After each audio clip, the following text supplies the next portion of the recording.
Yono. Siapa tahu ada Gedung Widoyono. Iya.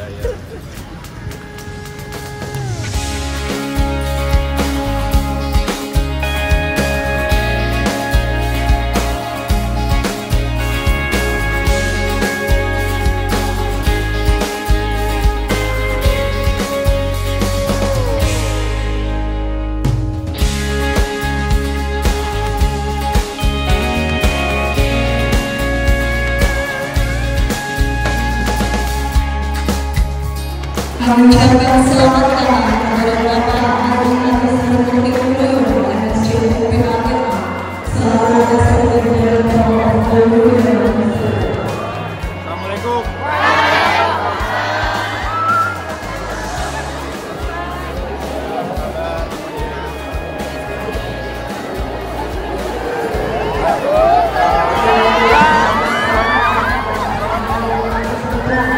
Universitas Muhammadiyah Gorontalo. Beri tepuk tangan yang meriah untuk Mas Ahaye. Selamat datang di Universitas Muhammadiyah Gorontalo.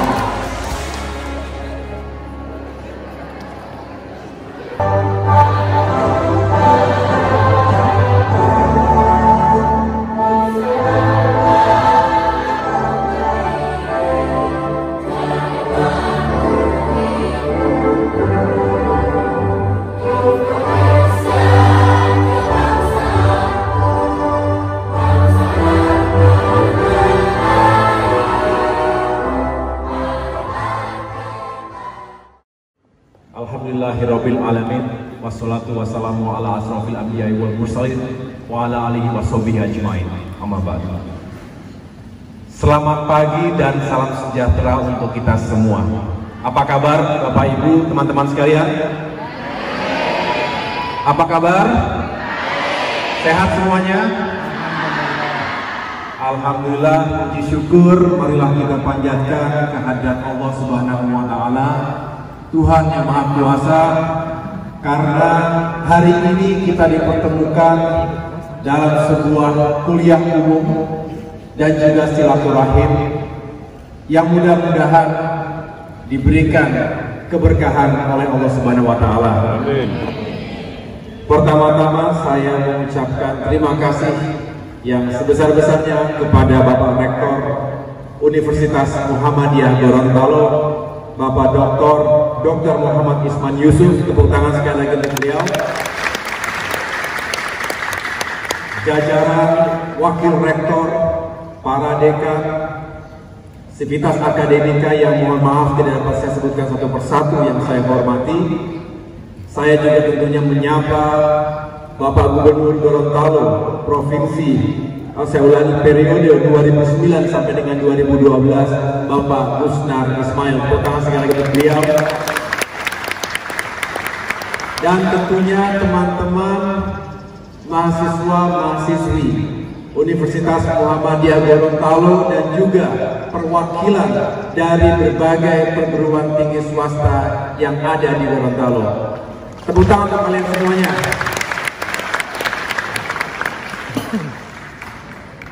Pak Rektor, saya boleh turun saja biar lebih dekat dengan mahasiswa ya.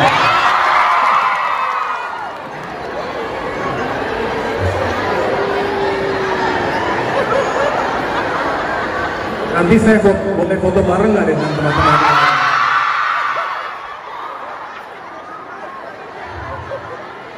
Wah, luar biasa semangatnya. Semangat semuanya. Hari ini adalah hari yang spesial buat saya. Tadi Pak Rektor sudah memberikan kisi-kisinya. Karena memang ini adalah kunjungan pertama saya ke Gorontalo dan juga pertama kalinya ke Universitas Muhammadiyah ini. Kemarin saya tiba setelah melakukan perjalanan dari berbagai kota dan provinsi lainnya di Indonesia. Kemudian tiba saatnya kunjungan di Gorontalo, dan tentunya saya senang ketika mendapatkan undangan untuk bisa memberikan kuliah umum di Universitas Muhammadiyah Gorontalo. Baiklah, kita kuliah tadi. Apa foto-foto aja kita? Saya hari biasa memang lancar.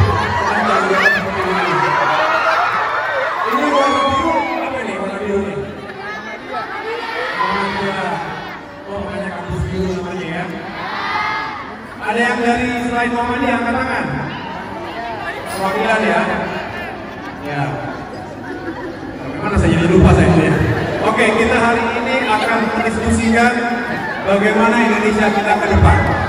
Bagaimana kita membangun semangat untuk Indonesia emas di tahun 2045. Sepakat hadirin sekalian?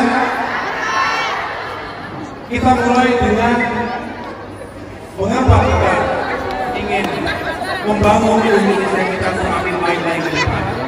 Karena kita tentu bertanggung jawab terhadap para pendiri bangsa kita. Betul? Para founding fathers kita berjuang mengorbankan segalanya untuk Indonesia merdeka di tahun 1945. Nah, kini giliran generasi penerus bangsa tentunya juga harus berbuat sebaik-baiknya untuk bisa memajukan Indonesia kita. Setuju? Dan tentu kita punya mimpi besar. Adik-adik pasti punya mimpi besar juga.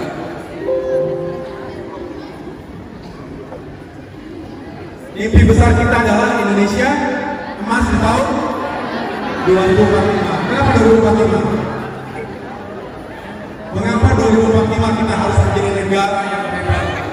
Kita harus bisa mewujudkan kemasan kita. Karena itu adalah 100 tahun sejak Indonesia merdeka, dan memang kita tentunya berharap bahwa di usia kita 1 abad Indonesia benar-benar mencapai kemajuan dan kesejahteraannya. Setuju? Saya senang lihat wajahnya, senyumnya luar biasa semua ini. Cantik-cantik dan ganteng-ganteng semuanya.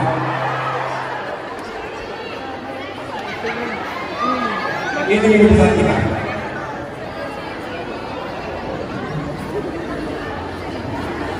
Dan saya menyampaikan kuliah umum tentang Indonesia Emas ini sudah sejak tahun 2013. 7 tahun yang lalu. Mengapa Pak Rektor? Karena saya ingin terus konsisten membangun semangat generasi muda Indonesia, termasuk yang ada di Gorontalo ini. Karena kita bisa, Indonesia bisa mewujudkan kemasannya. Setuju? Lalu kita bertanya, Indonesia emas seperti apa yang kita harapkan, yang kita bayangkan? Saya sering menyederhanakan menjadi 3 parameter. Indonesia emas jika Indonesia benar-benar aman dan damai. Yang kedua, jika benar-benar adil dan sejahtera. Dan yang ketiga, jika Indonesia bisa maju mendunia. Ini yang menurut saya menjadi indikator penting bagi kemasan Indonesia di masa mendatang. Kita bahas sedikit. Indonesia adalah negara yang besar, negara kepulauan terbesar di dunia. 17.000 lebih pulau dari Sabang sampai dengan Merauke. Luas sekali. Dalam kurun 1 bulan terakhir ini saya berusaha untuk berkunjung mengeksplorasi berbagai daerah di Indonesia. Setelah dari Gorontalo, insya Allah nanti siang saya terbang ke Kendari, lusa ke Sorong, Papua Barat, kemudian Jayapura, Papua, baru ke Manado, Sulawesi Utara, dan seterusnya. Untuk semakin memahami bahwa Indonesia memang besar dan Indonesia memang kompleks, permasalahannya banyak sekali. Nah, kita harus meyakinkan bahwa NKRI, Negara Kesatuan Republik Indonesia, itu selalu terjaga kedaulatannya. Tidak boleh ada sejengkal tanah pun yang terusik oleh pihak manapun, termasuk pihak asing. Indonesia harus aman dari segala bentuk agresi militer asing. Baru-baru saja kita mendengarkan ada isu di Pulau Natuna, betul ya? Pulau Natuna itu termasuk provinsi mana, teman-teman? Kepulauan Riau, ujung atas ujung utara. Kita memang tidak memiliki klaim terhadap South China Sea, tetapi karena lokasi atau kedudukan geografis Pulau Natuna tersebut memang berada terdepan kita, maka segala sesuatu yang terjadi di perairan Laut Jawa Selatan itu tentunya tentunya berpengaruh. Dan kita tidak terima jika kedaulatan negara kita diusik oleh siapapun. Setuju? Kita harus tegas. Kita juga harus aman dari segala bentuk radikalisme dan terorisme. Mengapa? Karena ini akan mengganggu sendi-sendi kehidupan kita, baik masyarakat, berbangsa dan bernegara. Tidak boleh hidup subur benih-benih terorisme yang bisa mengancam keselamatan kita dan menebarkan rasa takut yang ekstrim di tengah-tengah kita. Kita juga harus bebas dan aman dari segala bentuk pemberontakan dan gerakan separatisme yang ingin memisahkan diri dari NKRI. Sepakat? Konflik komunal berbasis sara juga harus kita hindari. Jangan sampai hanya gara-gara politik kemudian Indonesia seperti terpolarisasi, terpecah belah, dan kemudian menjadi benih-benih terjadinya konflik komunal antar suku, agama, ras atau etnis yang ada di negara kita. Kemudian kita juga tidak boleh terganggu karena terjadinya berbagai bentuk kejahatan transnational crime, termasuk illegal logging, human trafficking, drug trafficking, dan lain sebagainya, narkoba misalnya. Itu membahayakan generasi hari ini dan seterusnya. Oleh karena itu, kita harus benar-benar memiliki kesiapan untuk menghadapi ancaman-ancaman seperti ini. Cyber attack, dunia juga semakin canggih, semakin modern, semakin berbasis pada teknologi informasi dan komunikasi. Jangan sampai kita terancam oleh siapapun yang berupaya untuk melakukan serangan terhadap Indonesia melalui dunia cyber. Saya lanjutkan. Tadi yang pertama Pak, Indonesia harus aman dan nanti ada kuisnya nggak di rekor? Nggak salah ya. Yang kedua adalah Indonesia harus adil dan sejahtera. Gimana supaya adil dan sejahtera? Ada yang menyampaikan pembangunan merata. Benar. Ekonomi kita harus tumbuh dengan baik. Pertumbuhan ekonomi itu akan menggerakkan kesejahteraan rakyat. Kita ingin pembangunan Indonesia hari dan seterusnya selalu berpijak pada kepentingan rakyat. Tadi kita sudah jelaskan bahwa pembangunan harus dilakukan secara merata. Ada 4 pilar utama dalam pertumbuhan atau pembangunan nasional. Yang pertama adalah harus tinggi pertumbuhannya. Yang kedua harus berpihak pada masyarakat yang terkategori miskin dan kurang mampu. Harus membuka lapangan pekerjaan atau pro-jobs, terutama anak-anak muda. Adik-adik setelah lulus kuliah pasti ingin mendapatkan pekerjaan yang layak, betul? Karena pekerjaan layak itu tentunya untuk kepentingan mendapatkan penghasilan yang baik, tapi juga mendapatkan status sosial yang baik, betul ya? Supaya update statusnya enak, ya kan? Update statusnya enak. Sekarang saya kuliah, setelah itu sekarang saya kerja di sana atau di sini. Nah, itu juga sebuah rasa pride, kebanggaan dalam keluarga, dalam masyarakat. Kemudian juga pembangunan tidak boleh dilakukan secara sembarangan atau serampangan. Tetap harus menjaga kelestarian lingkungan hidup kita. Ingat, bumi kita hanya ada satu. Penduduknya banyak. Hari ini hampir 8 miliar penduduk dunia. Bumi makin tua, makin kering, makin panas, dan sumber dayanya makin terkuras. Oleh siapa? Ya oleh kita semuanya. Oleh karena itu harus keluar berbagai inisiatif dan kebijakan yang pro lingkungan hidup agar kita tetap nyaman hidup di bumi kita. Ada yang mau pindah bumi lain? Ada yang mau pindah planet lain? Belum ditemukan masalahnya. Kalau ada kita mungkin berpikir, nabung dari sekarang. Siapa tahu nanti buminya bermasalah, tapi tidak ada, belum ditemukan. Dan kalaupun ada, saya tidak mau meninggalkan bumi. Karena disinilah kita dilahirkan. Ini yang harus kita jaga bareng-bareng. Setuju semuanya? Amerika Serikat, NASA melakukan eksplorasi besar-besaran untuk melihat apakah Mars misalnya memiliki potensi untuk kehidupan manusia. Sampai sekarang sulit untuk dibuktikan secara langsung begitu. Nah, makanya kita harus menjaga ini semua dengan baik. Sekali lagi, pembangunan harus adil, berpihak berpihak pada rakyat kecil. Jangan yang kaya makin kaya, yang miskin makin nanti bagaikan bumi dan atau langit dan mending kalau bumi, kalau langit dan jurang lebih jauh lagi jaraknya, betul ya? Apa yang kedua tadi? Nah, yang ketiga, Indonesia harus maju dan mendunia. Mereka sering mengatakan SDM unggul, Indonesia maju. Nah, bagaimana agar Indonesia maju? Maju itu tentunya dengan segala perilakunya. Kita senang dengan semakin berlakunya teknologi yang mudah untuk kita miliki, semakin murah untuk kita dapatkan. Kita menjadi hidup semakin cepat, kemudian kita bisa banyak melakukan kegiatan ekonomi. Tapi juga bukan tanpa tantangannya. Nanti akan saya jelaskan mengapa era ini disebut sebagai era disrupsi. Banyak sekali tantangan dan gangguan terhadap kehidupan kita jika kita tidak bisa beradaptasi. Nah, kemudian kita ingin mendunia. Teman-teman tahu kan perusahaan-perusahaan di depan ini? Siapa yang tidak menggunakan? Kita tahu ada Tokopedia, ada Bukalapak, ada Gojek, ada apa lagi? Traveloka. Ini semua dulu berangkat dari sebuah startup, dari usaha rintisan, tapi kemudian bisa menjadi besar dan bisa seolah-olah mempengaruhi banyak sekali kehidupan kita sehari-hari. Di Jakarta, contohnya saya yakin juga di Gorontalo memiliki pengalaman yang sama, bahwa dikit-dikit sekarang kita sangat bergantung pada jasa Gojek ataupun online shopping. Lebih mudah, lebih murah seringkali, dan lebih nyaman, banyak pilihannya. Ini sudah mempengaruhi kehidupan kita yang tadinya orang itu kalau mau beli sesuatu harus datang ke toko. Sekarang ya semua dari rumah saja, dimanapun kita bisa melakukan transaksi serba online. Ke depan akan semakin seperti ini.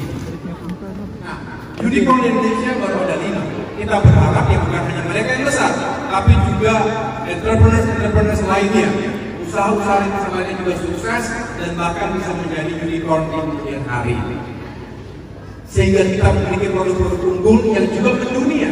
Jangan sampai kita hanya menggunakan produk luar negeri sedangkan kita tidak memiliki keunggulan untuk diekspor ke negara-negara yang lain.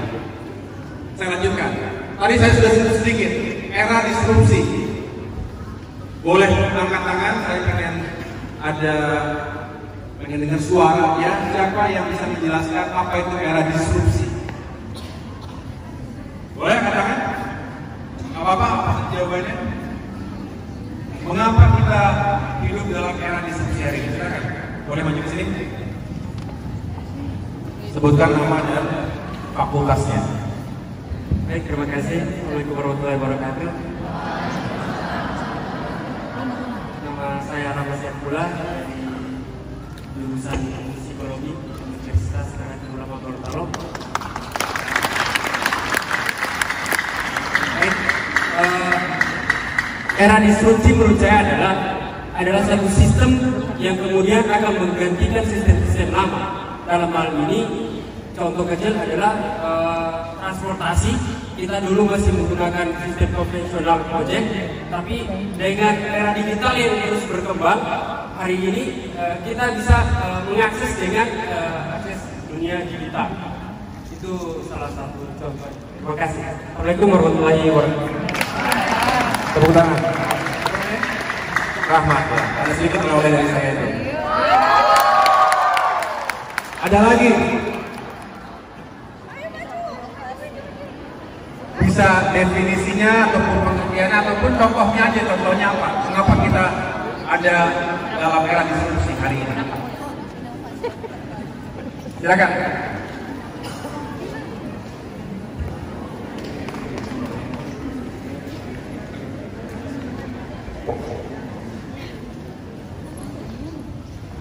Assalamualaikum warahmatullahi wabarakatuh.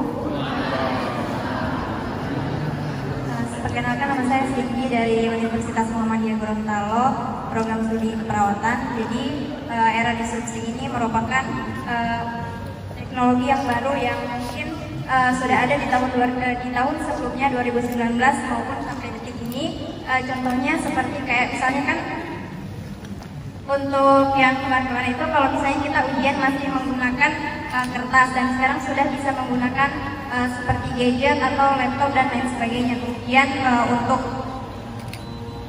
seperti misalnya kita pengen makan sesuatu di restoran, kita tidak perlu lagi jauh-jauh untuk ke restoran itu, tapi kita bisa langsung cek di GoFood dan bisa kirim lewat Gojek. Terima kasih. Tepuk tangan untuk sini.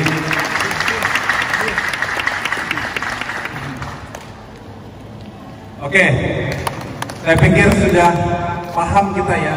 Disrupsi berarti ada yang terganggu. Apa yang diganggu? Kebiasaan, kelaziman yang dulunya kita lakukan dari tahun ke tahun, dari dekade ke dekade. Tapi dengan masuknya, dengan berkembangnya teknologi terkini, banyak sekali yang menjadi berubah. Perilaku pasar berubah. Komunikasi kita sudah berubah. Dulu kita ngobrol ya, kopi bener-bener ngopi sambil ngobrol. Sekarang datang ke warung kopi, masing-masing bawa handphone. Minuman dari panas sampai dingin, mulut sampai kering gitu, karena nggak ngomong, cuma asik ketik sendiri, betul? Benar. Suami istri pun begitu kadang-kadang. Ini nggak curhat ini ya, tapi di rumah pun kadang-kadang kita semua asik dengan gadget masing-masing, betul ya? Padahal kita bisa komunikasi langsung. Tapi itulah, kita tanpa menyadari perilaku kita sudah berubah. Paling tidak, kalau adik-adik ini, teman-teman, lahirnya kan umurnya berapa sekarang? 17. Apa? Yang 17 sama tahun 17 tahun? Oke, 10. Percaya itu sendiri. 18, 19, 20. Ya, pokoknya semuanya begitu lahir punya handphone kan ya? Betul ya? Nah, bagi kami generasi kami, Pak Guslar di sini mungkin juga bisa cerita bahwa sudah berubah luar biasa. Itu memudahkan, tetapi juga ada tantangan sendiri. Makanya dibilang sebagai disrupsi. Nah, apa saja faktornya? Yang pertama, perpindahan manusia, barang dan jasa menjadi semakin cepat. Tidak perlu lama-lama lagi. Kalau dulu perpindahan barang itu bisa berbulan-bulan, sekarang hanya hitungannya minggu, bahkan hari saja. Dan ini juga meningkatkan pergerakan ekonomi di berbagai daerah.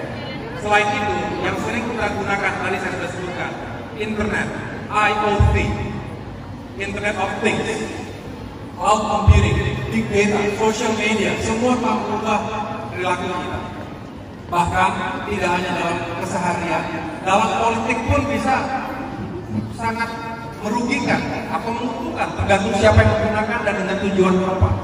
Dengan sosial media, kita tidak perlu lagi mengumpulkan orang ribuan di satu lapangan untuk menyampaikan pesan kita. Tidak perlu lagi kita keras-keras untuk berorasi, tetapi kita bisa menyampaikan pesan kita, narasi yang kita bangun, dan apapun itu melalui sosial media. Tapi masalahnya di sosial media juga menjamur berbagai bentuk baik campaign, hoax, betul ya? Nah, kita susah untuk memfilter mana yang benar, mana yang salah, mana yang fakta, mana yang bukan, opini, asumsi. Jadi ini adalah sebuah fenomena yang kita harus bersama-sama. Inilah disruption, inilah gangguan dalam kehidupan kita. Tapi sekali lagi, IoT, cloud computing, big data, dan juga sosial media juga menghadirkan berbagai peluang dalam dunia usaha. Nah, selain itu juga robot, automation, artificial intelligence, kecerdasan buatan. Akan ada berapa banyak jenis pekerjaan manusia yang suatu saat akan tergantikan oleh robot? Ada yang angkat tangan boleh? Akan tergantikan oleh mesin, oleh apps. Sekarang kan banyak sekali apps ya. Coba saya ingin dengar siapa yang bisa menjawab ada berapa jenis ataupun jenis pekerjaan apa saja yang bisa hilang tergantikan oleh robot, mesin, dan AI, artificial intelligence. Ya, silakan. Maju mas, maju.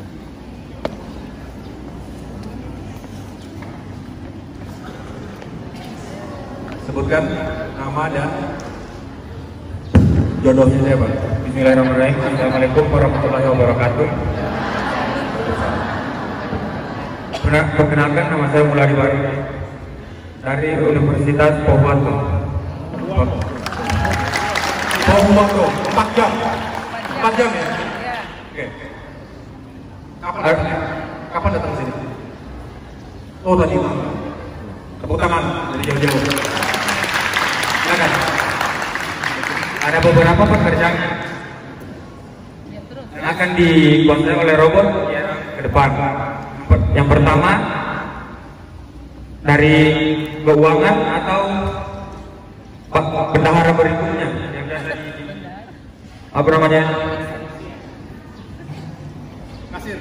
Ya. Yang kedua kedokteran atau kesehatan. Yang ketiga hukum.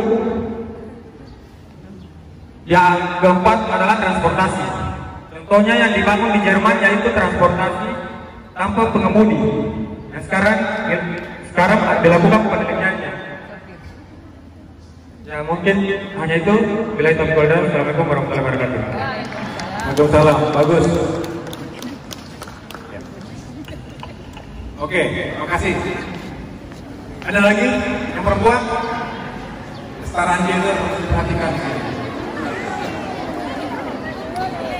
Oke, mereka.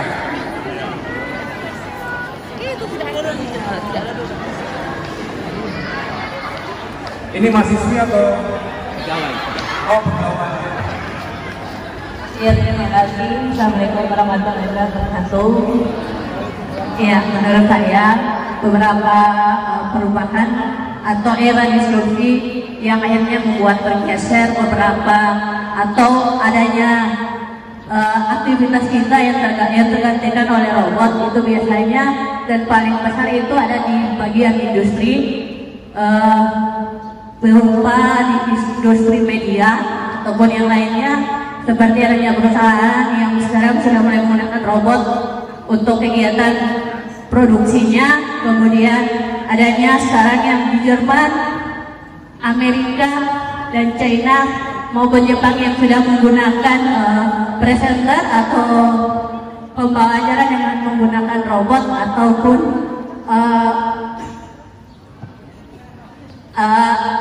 yang robot dalam bentuk digital. Mungkin itu dari saya. Terima kasih. Terima kasih.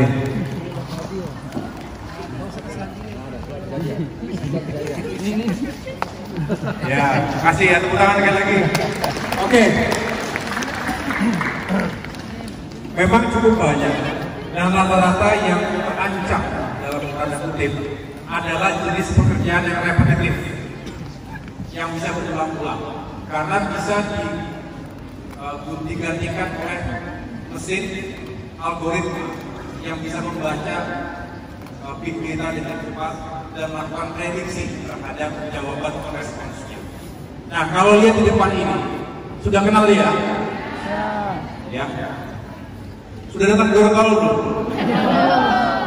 Perlu kita datangkan Pak Ustaz, supaya yakin kita bahwa ini bukan manusia. Ini kunjungan Sofia ke Indonesia beberapa saat lalu. Bisa diputarkan? Ada satu jawaban menarik dari robot Sofia ketika ditanya apakah robot akan menggantikan manusia. Sofia menjawab bahwa lebih baik bekerja sama daripada berkompetisi. Robots are great at crunching numbers and doing repetitive tasks, but we are no good when it comes to emotional intelligence. For example, to be a teacher or a CEO, you need to understand how people feel and how to motivate them to do their best. Oke, jadi yang merasa jadi guru masih aman ya. Tapi sekarang udah ada e-learning. Orang belajar tidak harus datang ke suatu lokasi, betul? Online sambil naik angkot, naik apa di sana? Bentor ya kan? Naik bentor bisa sambil mencari apapun yang ingin diketahui. Ya. Walaupun saya tidak mengatakan akan tergantikan, tetapi sekarang banyak komplementerinya, banyak yang bisa mengkomplement, belum substitusi. Ya. Kemudian pekerjaan-pekerjaan sifatnya repetitif itulah yang bisa lebih mudah tergantikan. Nah, Sofia ini bayangkan, dia bilang tadi tidak pandai dengan yang terkait dengan emosi, karena manusia yang punya emosi. Tapi ini lagi terus dikembangkan, bisa menangis, bisa tertawa, bisa ngobrol seperti layaknya antara dua makhluk hidup, antara dua manusia. Karena begitu menangkap misalnya kita cerita sesuatu yang lucu, dia bisa ketawa. Ya, inilah kemajuan teknologi. Yang jelas, teman-teman tidak perlu terlalu khawatir. Kita tidak boleh menjadi budak teknologi. Kita harus unggul dalam berbagai hal sehingga kita bisa menentukan arah dan jalan hidup kita sendiri. Sepakat semuanya? Kalaupun ada yang hilang pekerjaannya, ya kita harus cepat beradaptasi, mencari keterampilan baru agar bisa survive dalam kehidupan nantinya dalam pekerjaan. Itulah mengapa saya ajak kita semua untuk sama-sama mengerti dan bisa menguasai keterampilan abad 21. Ini contoh lain yang sudah terjadi di sana sini. Berkurangnya tenaga manusia di berbagai negara, kemudian akhirnya menghadirkan teknologi yang tidak menggunakan tenaga manusia. Seperti itu disampaikan, mobil, bis tanpa pengemudi. Sekarang butler mengantar makanan ke hotel-hotel sudah banyak yang menggunakan robot saja. Karena katanya untuk mempekerjakan manusia lebih mahal kalau di sana. Karena harus ada asuransinya, gajinya dinaikkan setiap saat. Kalau robot rusak tinggal masukin ke bengkel, ganti softwarenya, diupdate, jalan lagi. Nah itulah, jangan sampai kita kalah bersaing dengan robot. Harus tanya pada diri kita, apa nilai tambah kita sebagai manusia? Jangan-jangan nanti tergantikan. Wah, punya harga diri kita kan? Masa kalah sama barang yang diciptakan oleh manusia? Padahal manusia adalah makhluk yang sempurna cinta Allah Subhanahu wa Ta'ala. Oke, ke depan Indonesia harus bisa emas. Tadi sudah kita yakinkan 2045. Tantangannya tidak sedikit. Nah, untuk bisa mewujudkan itu, maka kita membutuhkan generasi unggul. Apa karakteristiknya? Yang pertama memiliki kapasitas intelektual, intellectual capacity. Yang kedua memiliki karakter integrity, punya jati diri, punya integritas, punya karakter yang unggul, yang pantang menyerah. Dan yang ketiga memiliki leadership quality, kualitas kepemimpinan yang memang bisa menjadikan Indonesia ini semakin baik dan maju lagi. Nah, bagaimana kita mewujudkan itu semua? Maka kita harus bisa mengenali berbagai jenis keterampilan abad 21 yang harus kita kuasai. Yang pertama, atau ada tiga. Saya yakin Pak Rektor juga sudah sering menyampaikan ini kepada yang lainnya. Ada 3 jenis keterampilan untuk bisa membawa kita unggul di abad 21. Yang pertama adalah learning skill atau keterampilan belajar. Yang kedua adalah literacy skill atau keterampilan literasi, dan terakhir adalah keterampilan hidup atau life skills. Akan saya jelaskan secara singkat. Yang pertama adalah learning skill, terdiri dari 4 C. Apa saja? Baca bersama-sama kita.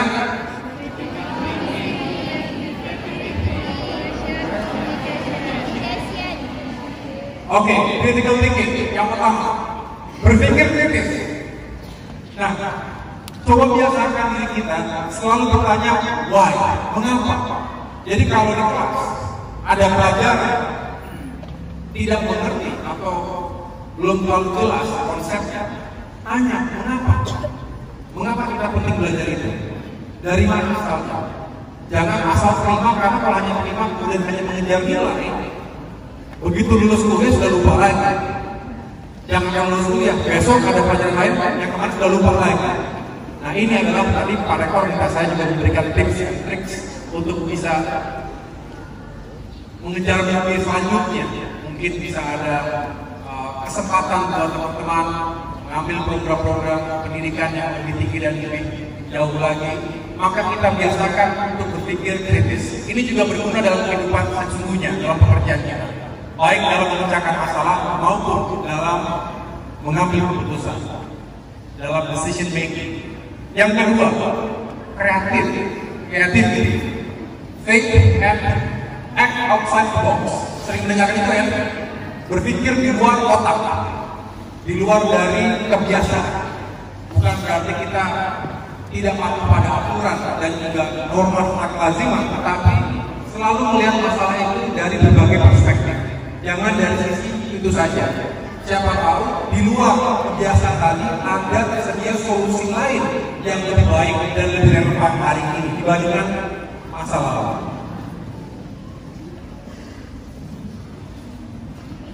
Saya lanjutkan.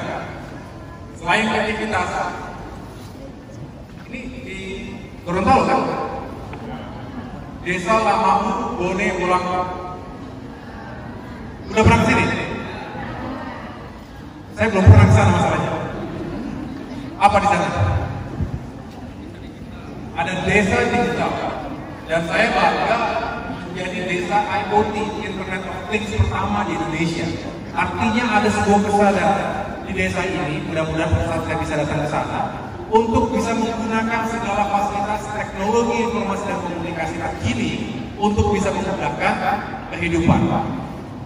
Nah, yang jelas kewajiban kita adalah bisa aktif dan bisa terampil menggunakan ini semua. Kolaborasi, C yang ketiga. Apa itu kolaborasi? Ya bagaimana kita membangun semangat kerjasama. Jangan sampai kita mau maju sendirian. Ada yang bisa maju sendirian? Ada yang bisa hebat sendirian? Ada, tapi pasti lebih hebat lagi kalau bersama-sama, kalau bekerja sama, betul?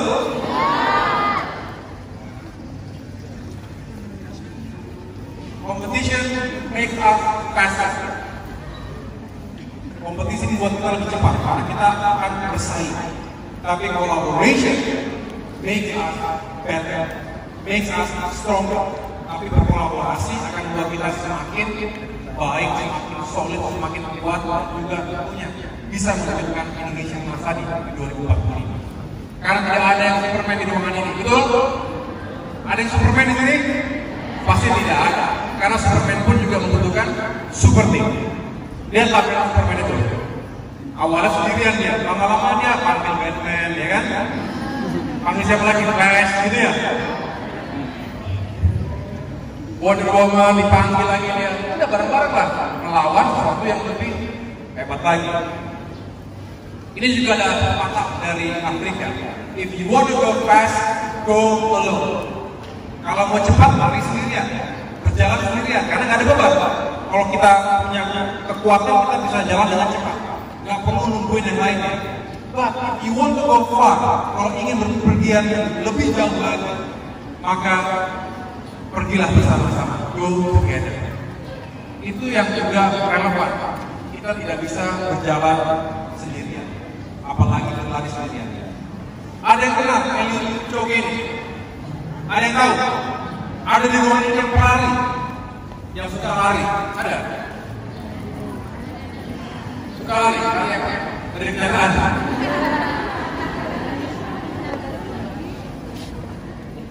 Suka maraton. Tahu kalian Kipchoge? Siapa dia? Pemegang rekor maju. Dari belakang.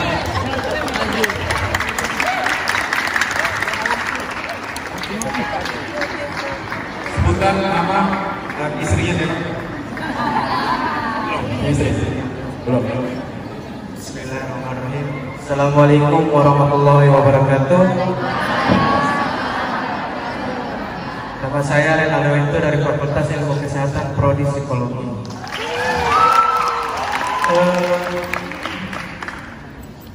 Eliud Kipchoge ini merupakan pemegang rekor pelari maraton yang tercatat. Dia mencatatkan lari sekitar 1 jam 59 detik dan 59 menit pada ajang maraton di Austria, yaitu maraton 1:59. Sekian itu saja dari saya. Maaf. Assalamualaikum warahmatullahi wabarakatuh. Renalis suka lari juga? Atletnya apa? Gimana larinya? Kebetulan saya sekarang cuma mengikuti event-event yang di dalam kota daerah saja. Soalnya kalau di luar daerah belum punya biaya.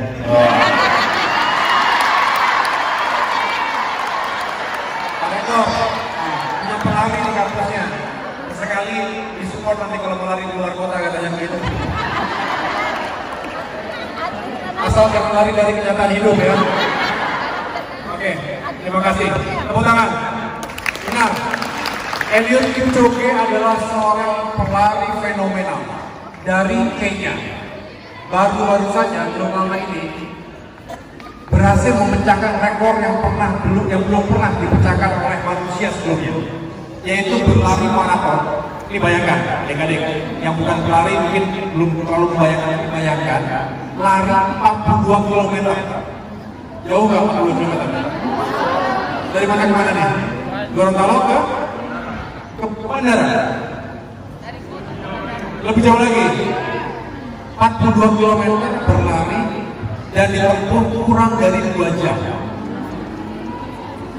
Belum pernah ada dalam sejarah manusia pecahkan lari maraton 42 km di bawah waktu 2 jam.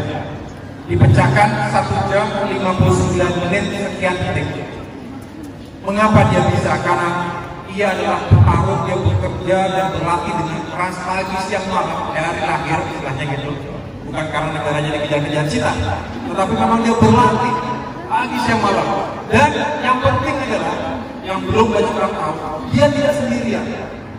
Kalau berbicara kehebatan seseorang, lihatlah di belakangnya ada tim yang terus memberikan semangat, motivasi, berlatih bersama, dan dia mencoba untuk meyakinkan bahwa pace-nya atau kecepatan larinya itu benar-benar bisa untuk memecahkan rekor dunia. Inilah yang saya juga tekankan, pentingnya kita bekerja sama.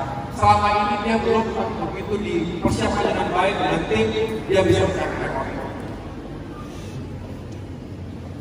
Nah, C yang berikutnya adalah communication. Berkomunikasi itu penting, menyampaikan pemikiran dan gagasan secara efektif. Ini dilakukan baik secara langsung dengan media massa, baik media elektronik, televisi, radio, media cetak, termasuk juga melalui media sosial. Kita ingin kepintaran, kecerdasan seseorang itu terkomunikasikan dan tersebar luas dengan cara komunikasi yang efektif. Oke, itu adalah bagian dari learning skill. Sekarang literacy skill, disingkat IMP. Sebelum ini coba ulangi, Pak C yang lagi, Pak C.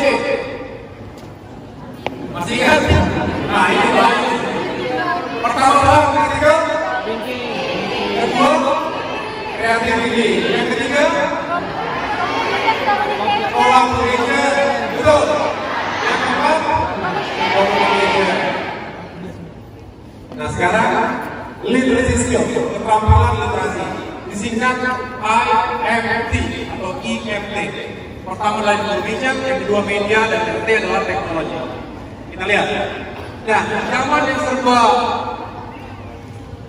luar biasa, informasi menjadi sesuatu yang kadang-kadang sulit untuk kita pahami mana yang benar, mana yang salah. Kita harus bisa menganalisa ini dengan baik. Tadi sudah saya sebutkan, jangan sampai kita tergolong menjadi generasi yang juga gemar menyebar berita palsu, hoax dan lain sebagainya. Harus jelas ini sumbernya siapa, kredibel atau tidak. Yang berikutnya adalah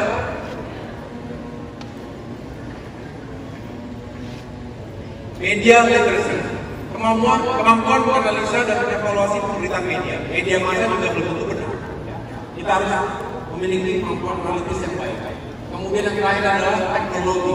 Serba gadget, jangan hanya di sosial media, tapi kita gunakan semuanya untuk membantu pekerjaan kita menjadi lebih produktif lagi. Yang terakhir adalah life skill. Tadi apa? YP? Oke, sekarang life skill tentang hidup. Flip singkatannya, flexibility, leadership, initiative, productivity, dan juga social skill. Kita lihat secara singkat, yang pertama kita harus menjadi manusia yang fleksibel, responsif dan adaptif terhadap perubahan zaman. Tadi saya katakan kalau kita merasa wah kita sudah tidak lagi relevan dalam pekerjaan kita, segera berubah ataupun mencari jenis keterampilan baru untuk bisa survive dalam kehidupan dan pekerjaan. Yang kedua adalah leadership. Kepemimpinan itu penting, kepemimpinan yang harus bisa mempengaruhi banyak pengikut kita, followers kita. Kepemimpinan itu dibutuhkan di kampus, dalam organisasi, dalam dunia usaha, dalam politik, dalam pemerintahan apalagi. Karena kepemimpinan bisa menggunakan banyak orang. Karena dengan kepemimpinan yang baik, maka kita bisa menuju tujuan besar bersama. Kemudian setelah leadership adalah inisiatif. Berinisiatiflah kita, jangan menunggu perintah, jangan menunggu diajak orang lain, tapi kita punya gagasan yang kita benar-benar implementasikan menjadi peluang-peluang kemajuan. Produktif, jangan hanya bekerja itu saja, business as usual, tetapi lakukan secara lebih optimal, efektif dan efisien. Ini akan membawa kita menjadi lebih cepat lagi untuk mewujudkan kemajuan kita di Gorontalo dan di Indonesia. Dan terakhir adalah social skills. Banyak orang pintar tapi tidak memiliki social skills, betul? Sulit berkomunikasi. Jangan sampai sulit berkomunikasi. Sepintar apapun tidak bisa dimengerti. Nah ini penting. Keterampilan semacam ini bisa untuk membangun network, jaringan yang akan memperluas peluang-peluang tadi. Itulah yang saya harapkan bisa dibangun oleh generasi muda yang ada di Gorontalo. Siap semuanya? Siap? Mana suaranya? Oke. Jadi yang terakhir, saya hanya ingin pesan. Berapapun lamanya waktu yang kalian tempuh untuk pendidikan, ikuti dengan sebaik-baiknya. Ilmu pengetahuan tidak hanya didapatkan di dalam kelas. Buka mata dan telinga karena banyak pelajaran dari alam, dari kehidupan, dari masyarakat sekitar. Berterima kasihlah kepada universitas atau perguruan tinggi tempat kalian belajar, karena dibekali dengan fondasi-fondasi yang kuat untuk memahami bahwa memang untuk menjadi generasi unggul dibutuhkan kapasitas intelektual, dibutuhkan karakter, mental kepribadian, dibutuhkan pula nilai-nilai kepemimpinan. Di kampus tentunya diharapkan nilai-nilai itu bisa ditanamkan dengan baik. Tapi sekali lagi, belajar bukan hanya dalam ruangan, belajarlah dari kehidupan yang lebih luas lagi. Karena itulah yang akan membekali kalian pada saatnya menempuh pendidikan selanjutnya ataupun masuk ke dalam dunia pekerjaan. Saya ucapkan selamat berjuang, selamat melanjutkan pendidikan, semoga sukses, dan saya doakan semoga bisa mencapai cita-cita yang kalian inginkan. Semoga segera mendapatkan jodoh. Lebih kencang mendapatkan jodoh, artinya lebih penting lulus atau lebih penting dapat jodoh? Yang benar lulus, saya dapat jodoh yang baik, yang soleh dan solehah ya. Saya doakan semuanya. Karena hidup juga harus seimbang. Seimbangkan keinginan kita untuk membangun diri sendiri dan juga memperluas kepedulian kita untuk sesama. Teruslah belajar, teruslah menempa ilmu, dan mudah-mudahan saya bisa mendengarkan prestasi-prestasi dan kabar-kabar baik dari Universitas Muhammadiyah Gorontalo, dari teman-teman lain yang ada di sini, dan mari sama-sama kita bangun dan wujudkan Indonesia emas di tahun 2045. Terima kasih atas perhatiannya. Sampaikan salam saya kepada keluarga. Sampai ketemu di waktu yang lain. Wabillahi taufiq wal hidayah. Wassalamualaikum warahmatullahi wabarakatuh.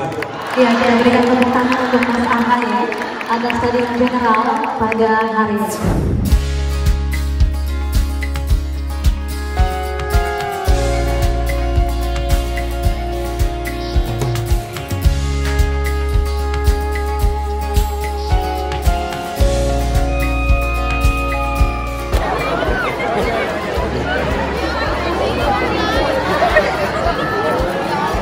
Ya, kita sambil bergeser ya waktunya. Ayo dibuka.